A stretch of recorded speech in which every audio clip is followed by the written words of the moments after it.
Good morning, you guys. What's going on?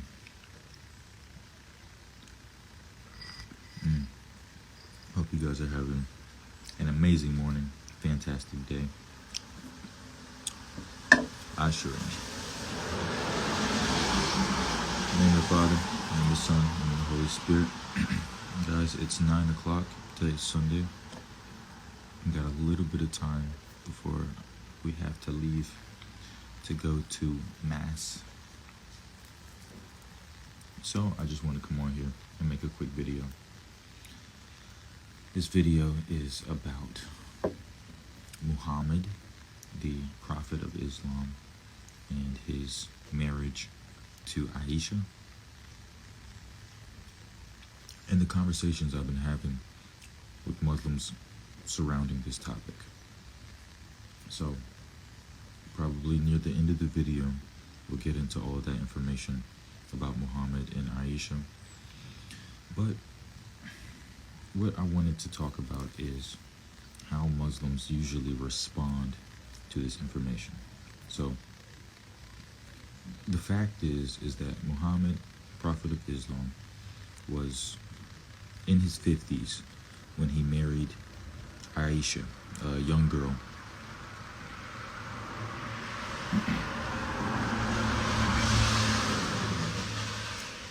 According to authentic Islamic sources, Aisha was 6 years old when Muhammad married her.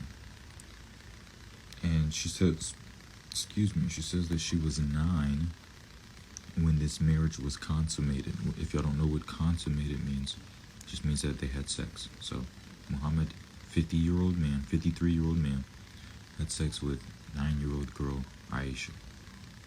That should be more than enough evidence for you to want to not have anything to do with Islam. Simply for the fact that as a Muslim, Muhammad is your role model. Muhammad is considered the greatest human being to ever live. And he married a 6-year-old and had sex with her when she was 9. Yeah.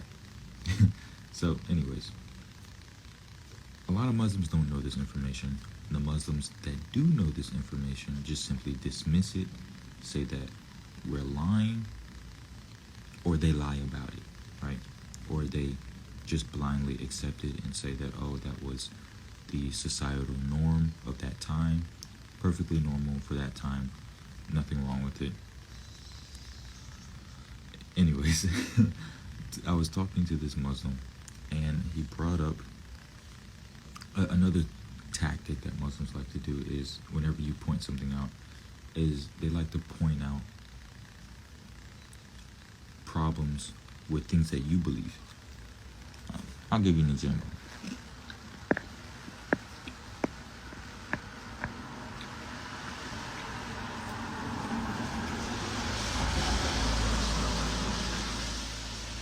So,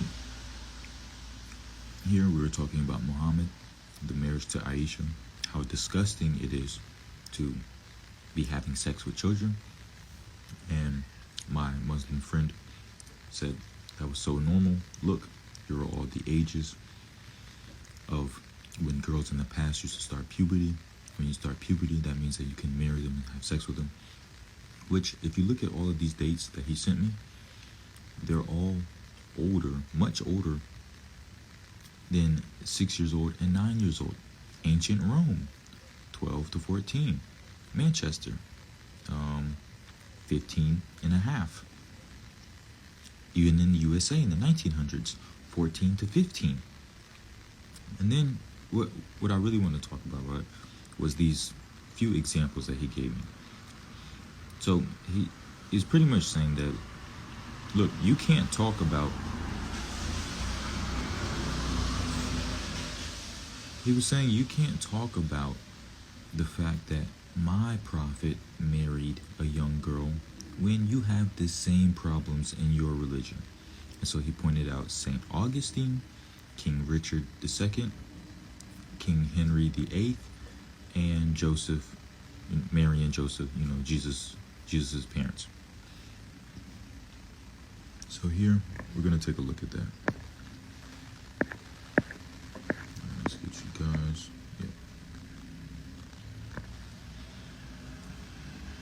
So,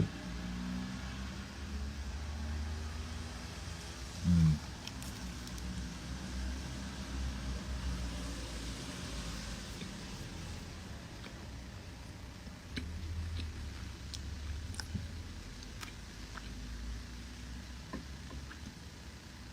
we can go through one by one and look at St. Augustine,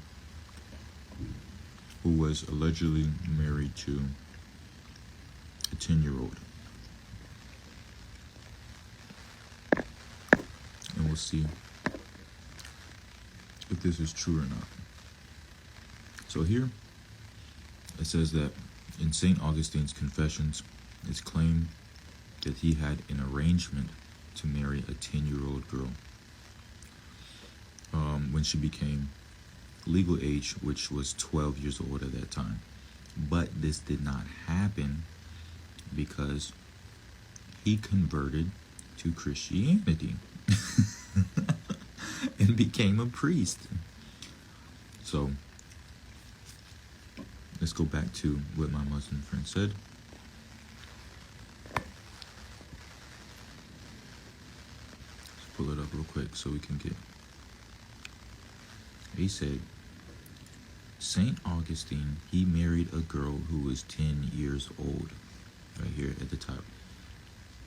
That's not true. Because if we go to the source, all right, it's right here.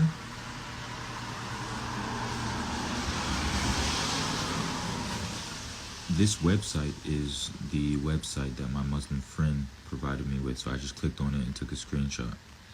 Alright, it says that in Confessions, he claimed to have a social arrangement to marry a 10-year-old girl when she became legal age, which was 12 for girls back then. However, he converted to Christianity and broke off the arrangement before they were married.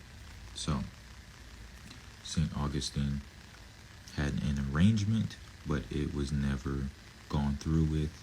He broke off the marriage, the arrangement, before it was even started or completed, and he became a priest.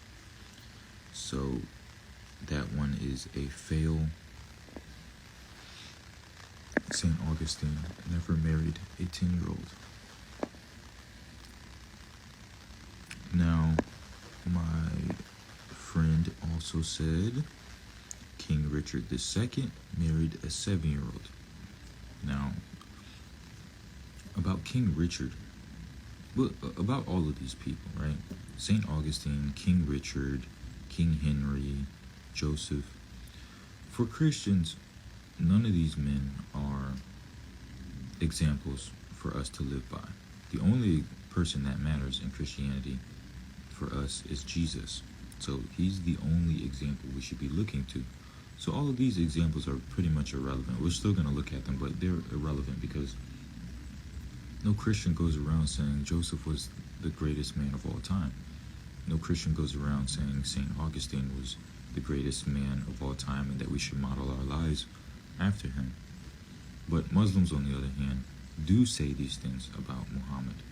That's why we're looking into them.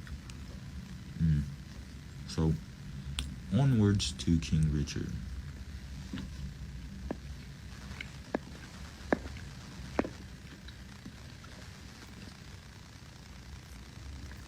So here's an article about King Richard. It says he was 29-year-old widower. His previous wife had died. He married Isabella when she was 6 years old. So, depending on what sources you're looking at, sometimes they say she was 6. I think some had said that she was 7. But for the most part, I think that she was 6 years old. But it says, look, right here. Marriage was not to be consummated. I think it says when she was still a child. Hold on. That kind of got cut off. Let's get another source, see what it says. King Richie. Oh, here we go. In 1396, negotiations started about Isabella to her marriage to King Richard. 22 years older than her. This marriage was a political marriage so that there would be peace between the countries.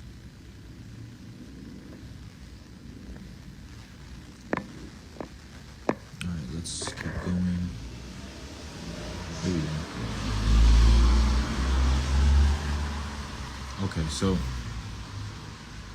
says that she was married at age 6, but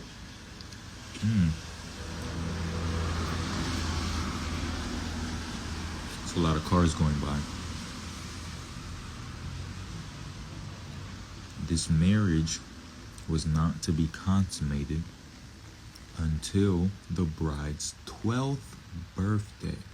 So he would have to wait another 6 years in order to have sex with her. That was the stipulations of this contract marriage. Married her young, but she's too young to have sex, so she needs to wait until 12. Moving forward, what else does it say? Although the union was an arrangement, a political marriage, and in spite the age differences, Isabella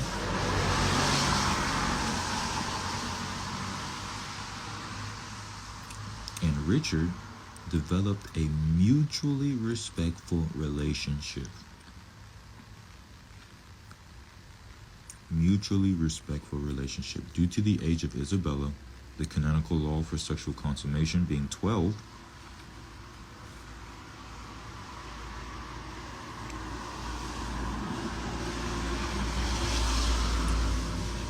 the marriage was never sexually consummated. This is right here in the article. Even though he married her at a young age, he never had sex with her. This marriage was never completed sexually by the act of consummation. However, Isabella and Richard enjoyed a good platonic relationship, which has been compared to that between a father and his adopted daughter, or between a niece and a doting uncle. And he was noted to have treated her not as a wife, but rather as the daughter he and his first wife, Anne, never had. Wow. So even though King Richard married Isabella at 6 years old, this was not a marriage for love. This was a political arrangement to bring two countries together, and he never treated her like she was a wife. Rather, he treated her as a daughter, as a young child, because that's what she was.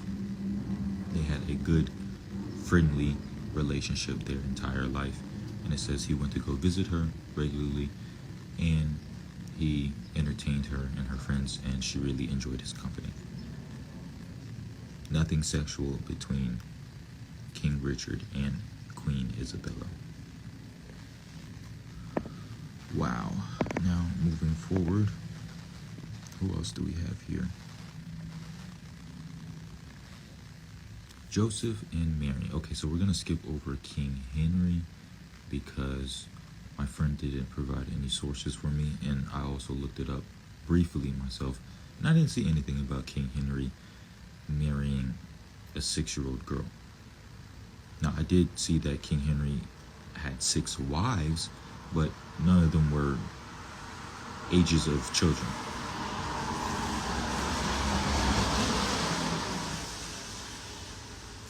But King Henry did have a lot of scandals in his life.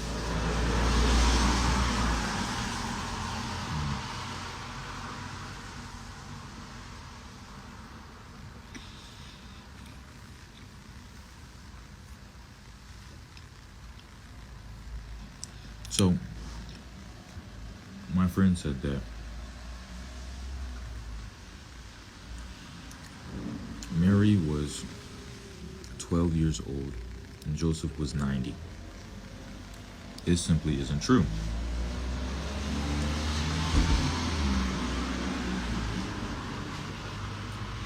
He gave the source as the Catholic Encyclopedia.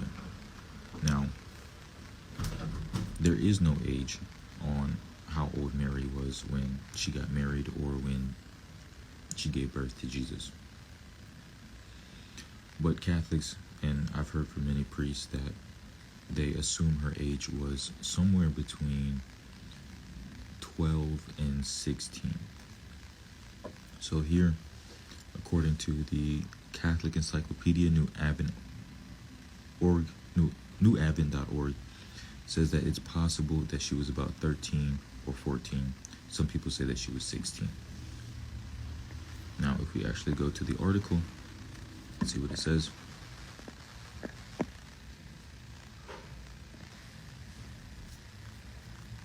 Yeah, it says the same thing. It says that she was about 13 to 14 years of age.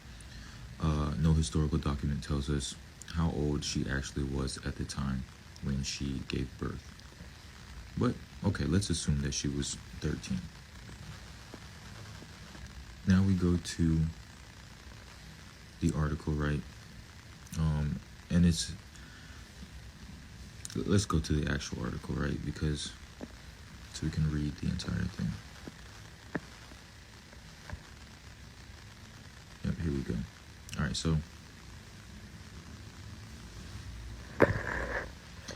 it says that a year after his wife's death, the priest announced through Judea that they wished to find the tribe of Judah a respectable man to espouse Mary, then 12 to 14 years of age.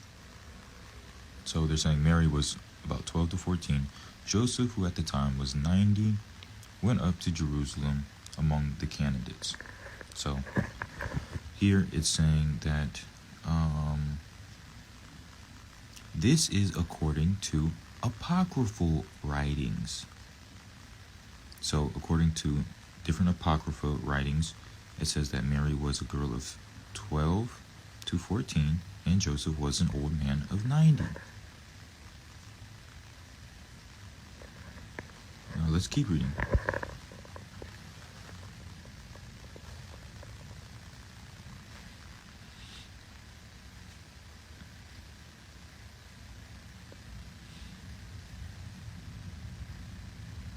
Hold on.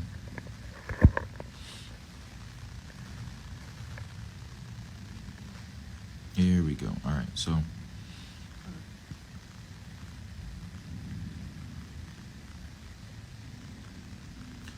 it says that these dreams, as St. Jerome styles them, from which many a Christian artist have drawn his inspiration, are void of authority, which means that they hold no authority according to the Catholic Church because they come from apocryphal sources.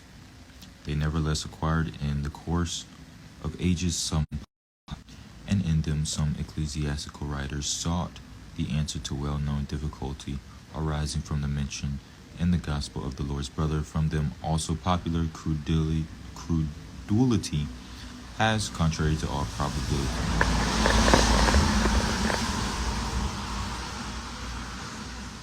retained the belief that Saint Joseph was an old man at the time of marriage with the Mother of God. So that was a lot, but it pretty much saying that these sources, right, that say that Joseph was 90 and Mary was 12 to 14, they don't hold any authority, and there's no way to verify them as credible because they're coming from sources that we do not recognize. And they are contrary to what probably happened. Now, they were popular because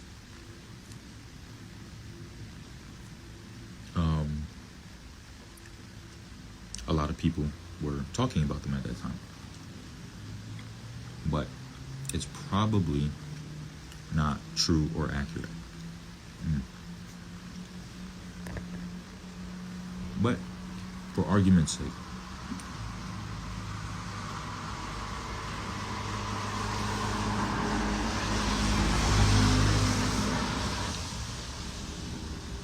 let's say that this was true. All right, let's say that Joseph was actually 90 years old and that Mary was 12. here's the thing.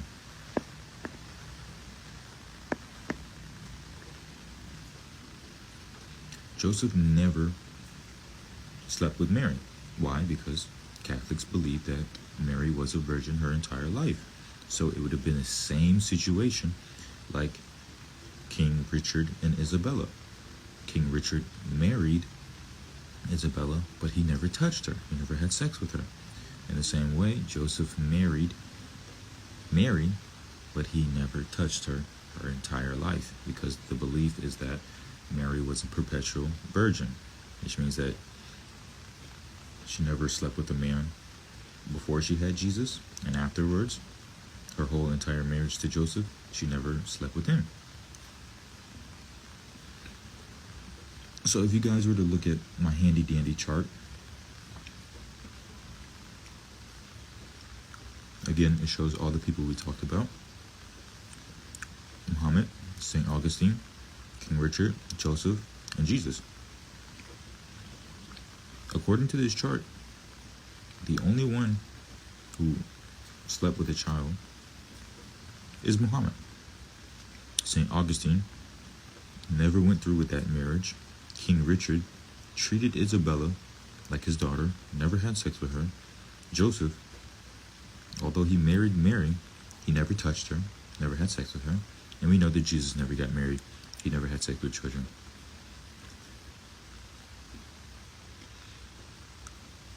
So all these examples that my friend provided for us failed.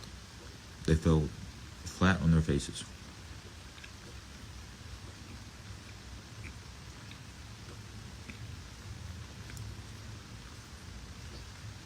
So if you guys have any other examples